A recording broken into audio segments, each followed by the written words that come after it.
Hello, and welcome back to another episode of Dirt Path Exploration. Today we traveled to Chaska, Minnesota to take the hike out to Lake Chaska.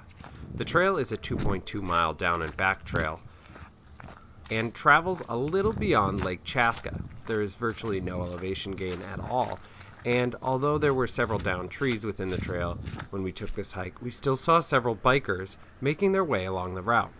The path was wet, even with the relatively low level of the river, so I'd imagine in spring and early summer the trail is virtually unpassable when the Minnesota River Valley is flooding.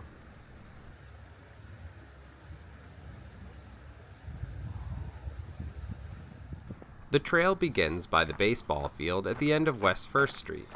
We parked in a little circular area before the bridge. The first bit requires you to walk on the Minnesota River Bluffs Regional Trail before turning off to the elevated dirt track that follows behind the baseball stadium. Once you get out to the dirt track, the lake is visible through the trees, as there isn't much undergrowth to speak of, so you can see quite a distance underneath the canopy at this section. You exit the track when you come to a gated trail, indicating that no vehicles are permitted from this point further. That being said, the trail is quite wide, which is a good thing, as you will share the trail with bikers. Shortly after this area, you come along West Chaska Creek that you crossed on the bridge earlier, this time without the concrete containment and out in the woods. The creek looks absolutely gorgeous in the fall foliage, especially when a good amount of leaves hit the ground, coloring the banks as well as the trees above. You eventually cross over the creek once more before you head out towards the swampy and bushy area out by Lake Chaska. You never get up close to it due to the swampy floodplain nature of the area.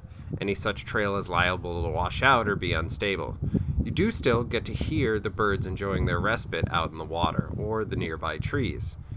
It's far enough out that you have a potential to see some wildlife, although we didn't while we were out hiking due to the time of day we took the hike.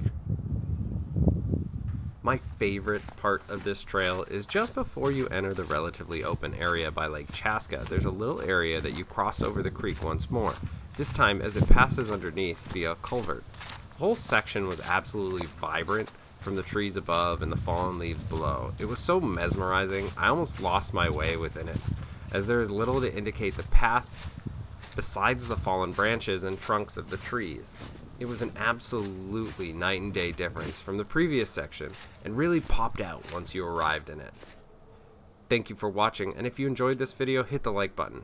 Hit the subscribe button if you'd like to see more trails, and if you have any suggestions for what trails you'd like to see next, leave them in the comments below.